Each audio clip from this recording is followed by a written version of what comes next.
Bab 2498. Pandangan yang sempit. Saat mendengar perkataan menara kecil, ekspresi wajah Mile langsung masam. Sialan. Mile memang ingin sekali membanting hancur menara kecil ini. Pada saat ini, menara kecil mendadak lanjut berkata, "Majikan muda, kamu jangan memusingkan masalah ini. Kita sudah membalas budi dan tidak saling utang lagi. Kalau aku tidak salah menebak, kuil Doaxian pasti akan mencarimu. Bersiaplah untuk bertarung. Kamu tenang saja, kali ini aku akan berdiri di garis depan, ada aku, kamu pasti akan selamat." Mile pun terdiam. Pada saat ini, seorang wanita berjalan ke arahnya dengan pelan. Wanita ini memakai gaun panjang berwarna biru, berambut panjang dan sangat anggun. Tu yang berdiri di samping mendadak berkata, "Berhenti." Wanita itu tersenyum dan berkata, "Tuan Muda Ye, namaku Suyan, aku adalah ketua Pulai Kaeyang." Ketua pulau. Mile menatap Suyan dan berkata, "Ada urusan apa?" Suyan tersenyum dan berkata, "Tuan Muda Ye, aku sudah mengetahui kejadian yang terjadi tadi.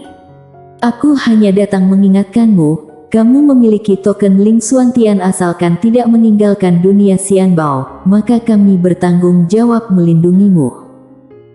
Mile tersenyum dan berkata, "Bagaimana jika mereka menyerang dunia misteri?" Suyan diam sejenak dan berkata, "Kami juga tak berdaya, kami hanya bisa melindungi kamu saja." Mile menganggukkan kepala dan berkata, "Aku berterima kasih atas kebaikan Nona Suyan." Suyan menatap Mile sekilas dan berkata, "Sampai jumpa, Tuan Muda Ye." Usai berkata, Suyan berbalik badan pergi. Mile mendadak berkata, "Nona Suyan, kenapa kamu datang mengingatkanku?" Suyan tersenyum dan berkata, "Tuan Muda Ye, menurutmu ketuanan orangnya bagaimana?" Mile merenung sejenak dan berkata, "Memiliki pandangan yang jauh dan kepintaran yang tinggi." Suyan menganggukkan kepalanya dan berkata, "Benar. Sayangnya dia sudah terlalu pintar." Mile memandang Suyan. Suyan pun tersenyum dan berkata, "Dia terlihat sangat polos, sebenarnya sangat licik. Di paviliun Xianbao, tidak ada orang yang bisa mengalahkannya. Ketua Tianxuan mencelakainya, juga karena dia melakukan beberapa hal yang sangat keterlaluan." Mile tersenyum dan berkata, "Ketua Suyan, kenapa kamu berkata semua ini padaku?" Suyan tersenyum dan berkata, "Aku hanya ingin mengingatkan Tuan Muda Ye, masalah ini mungkin hanya awal dan bukan sudah berakhir." Mile mengerutkan keningnya. Suyan lanjut berkata, "Kuil Xiandao tidak akan diam saja atas kematian Yuna." Mile berkata, dia berharap dunia misteri bertarung dengan kuil Xiandao. Suyan menganggukkan kepalanya. Mile sedikit kebingungan dan berkata, memang apa keuntungan yang dia dapatkan? Saat Suyan ingin berbicara, dia mendadak menoleh dan terdengar suara lonceng dari bagian dalam dunia Xianbao. Saat melihat kondisi ini, Suyan langsung mengerutkan keningnya. Suyan berkata, "Lonceng suci berdengung, maka semua ketua pulau harus segera pergi ke sana." Setelah itu, dia menatap Mile dan berkata, "Kita lanjutkan topik tadi, Tuan Muda Ye, apakah kamu tahu kenapa dia memanfaatkanmu?" Mile tersenyum dan berkata, "Coba kamu katakan dulu."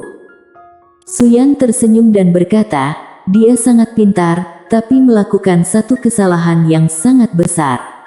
Dia sudah meremehkan kepintaran Tuan Muda Ye. Mungkin awalnya baginya Tuan Muda Ye sama seperti Yunak, merupakan Tuan Muda yang bodoh, tapi dia tidak menyangka Tuan Muda Ye juga merupakan orang yang pintar." Setelah itu, Suyan menggelengkan kepalanya dan berkata, "Tuan Muda Ye, kamu menganggapnya sebagai teman, tapi dia menganggapmu sebagai sarana." Usai berkata, dia langsung berbalik badan dan menghilang dari tempat. Milei melihat Suyan yang sudah menghilang dan menggelengkan kepala sambil tersenyum. Paviliun Xianbao benar-benar sangat menarik, tak kusangka pertarungan internal akan kacau seperti ini. Deska yang di samping pun berkata, "Tuan muda, kita harus segera meninggalkan alam semesta optik." Milei menggelengkan kepala dan berkata, "Sudah tidak sempat lagi." Tatapan mata Deska langsung tajam dan berkata, "Utusan Nan." Milei tersenyum dan berkata, "Jangan marah, dari awal dia sudah memilihku, tujuan juga sangat jelas. Lalu, sekarang kita sudah membalas budi dan tidak ada utang apapun dengannya lagi." Deska menganggukkan kepalanya. Milei berkata, "Sama seperti yang aku tebak, Master Kuil Xiandao sudah dalam perjalanan ke sini sekarang. Kalau tidak terjadi kecelakaan, Kuil Xiandao tidak akan menjadi bagian dari pionnya. Jadi, jika Kuil Xiandao bersikeras ingin membunuhku, maka hanya ada satu penjelasan, orang yang bekerja sama dengan Kuil Xiandao bukan Tian Xuan, melainkan utusan Nan. Yunak hanyalah tumbalnya saja."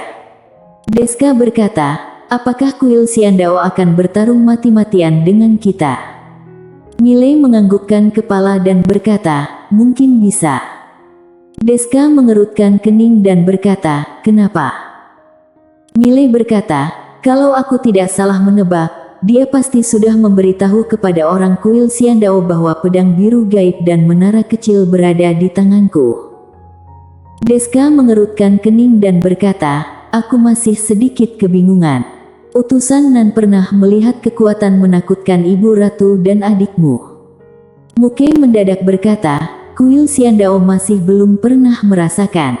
Jadi, dia bukan hanya mencelakai kita, juga ingin mencelakai Kuil Xiandao dan ingin menarik Kuil Xiandao ke jalan kematian." Saat mendengar perkataan ini, ekspresi wajah Deska langsung masam dan berkata, "Apa dia tidak takut kita akan membunuhnya?" Milei menggelengkan kepala dan berkata, "Dia tidak takut." Deska menatap ke arah Milei dan berkata, "Kenapa?" Milei tersenyum dan berkata, "Karena kita masih utang budi padanya. Lalu, dari awal sampai sekarang dia tidak meminta kita untuk menyerang, kita mana mungkin bisa membunuhnya." Ekspresi wajah Deska semakin murung. Milei berkata dengan nada kecil, "Bukan hanya kita dan Kuil Xiandao. Jika aku tidak salah menebak, semua paviliun Xianbao juga berada dalam pengendaliannya. Dia memiliki ambisi yang sangat besar." Deska berkata, "Memang tidak bisa menilai orang dari luarnya." Milei tersenyum dan berkata, "Sekarang kita akan sedikit pusing, karena semua ini adalah trik liciknya, kita hanya bisa menghadapinya. Nanti orang Kuil Xiandao datang, pasti akan bertarung mati-matian dengan kita. Dari luar terlihat seperti ingin membalas dendam kematian Yunak, tapi sebenarnya ingin merampas pedangku dan menara kecil serta dunia misteri. Karena bagaimanapun juga, kali ini kita membawa orang yang tidak terlalu banyak." Deska menatap ke arah Milei dan berkata, "Tuan muda, apa kita harus mengikuti rencana yang diatur oleh wanita ini?" Milei diam sejenak dan barulah berkata, "Iya. Iya." Saat mengatakan perkataan ini, Milei merasa sangat tak berdaya. Semua ini adalah konspirasi utusan Nan, tidak ada orang yang bisa menghancurkannya. Milei menatap ke arah kejauhan dan muncul aura kuat dari arah sana. Master Kuil Xiandao sudah datang. Deska sedikit bimbang dan berkata, "Aku berharap pemikiran tuan muda sudah salah." Milei tersenyum dan berkata, "Iya, semoga." Pada saat ini, muncul belasan orang di depan Milei dan lainnya. Orang tua bertongkat berdiri paling depan memakai jubah tao berwarna hijau, lalu ada 20 orang berjubah hitam berdiri di belakangnya. 20 orang ini rata-rata sudah mencapai alam semi inti suci. Tidak ada yang alam inti suci. Meskipun di alam semesta optik, alam inti suci juga sangat langka. Deska menatap ke arah orang tua bertongkat yang berdiri di paling depan lalu berkata, "Pak, ada urusan apa?" Orang tua bertongkat langsung berkata, "Bunuh. Bunuh semuanya. Bunuh semuanya." Tanpa banyak basa-basi. Sikap yang sangat jelas. Saat melihat kondisi ini, ekspresi wajah Deska langsung masam. Karena apa yang dikatakan Mile benar. Usai orang tua bertongkat berkata, master yang ada di belakangnya langsung menyerbu ke arah Mile dan lainnya. Tatapan mata Deska sangat tajam dan berkata, "Lindungi Tuan Muda." Mile menatap Tu dan lainnya, hatinya juga sangat kaget, karena Tu dan lainnya hanya alam semi inti suci. Tetapi, kekuatan tempur orang-orang ini benar-benar sangat menakutkan. Selain Deska, 4 sang suci juga langsung menyerbu. Penekanan. Meskipun orang Mile lebih sedikit, kekuatan tempur yang mereka miliki langsung menindas orang tua bertongkat dan lainnya. Hal ini wajar saja. Karena bagaimanapun, kali ini dia membawa master yang paling kuat di dunia misteri, sedangkan orang tua bertongkat membawa master kuil Xiandao, juga belum tentu paling hebat. Orang tua bertongkat langsung terdiam. Kuat sekali. Apakah laporan dari utusan Nan ada kesalahan? Saat merenung, master kuil Xiandao sudah mati belasan orang, lalu juga ada yang mati. Sama sekali tidak bisa mengalahkannya. Saat melihat kondisi ini, orang tua bertongkat langsung berkata, "Hentikan." Akan tetapi, Tu dan lainnya tidak berhenti dan membunuh lebih cepat. Orang tua bertongkat berkata dengan tegas, "Kurang ajar." Setelah itu, dia mendadak terbang ke arah Mile. Dia ingin menaklukkan kepala mereka terlebih dahulu. Di kejauhan, Mile melihat orang tua bertongkat dan diam tak berkata. Pada saat ini, satu bayangan melintas di depan Mile. Seketika, orang tua bertongkat langsung terpelanting jauh. Saat orang tua bertongkat berhenti, ada cahaya silau yang melintas di tenggorokannya. Sraash. Kepala orang tua bertongkat langsung terbang ke langit dan darah langsung muncrat keluar. Pembunuhan instan. Mile mengedipkan matanya. Ada 2 orang berbaju hitam yang memegang belati berdiri di kejauhannya. Orang yang menyerang adalah 2 orang berbaju hitam itu. Mile mengerutkan keningnya, karena 2 orang berbaju hitam ini bukanlah orang dari 16 master Tu, juga bukan 4 sang suci. Hal yang paling penting, 2 orang berbaju hitam bukan alam inti suci, tetapi membuat Mile merasa sangat berbahaya. Perlu diketahui, sekarang dia alam inti suci dan lawannya bisa membuatnya merasa takut. Di kejauhan, 2 orang berbaju hitam mendadak menyimpan belati, lalu memberi hormat kepada Mile. Mile melihat 2 orang berbaju hitam dan memberi hormat pada Mile. Mile memandang 2 orang berbaju hitam dan berkata, "Siapa kalian?" Salah satu orang berbaju hitam dan berkata, "Ether dan Destroy." Ether, Destroy. Mile menatap Deska yang ada di samping. Deska diam sejenak dan berkata, "Aku tidak tahu."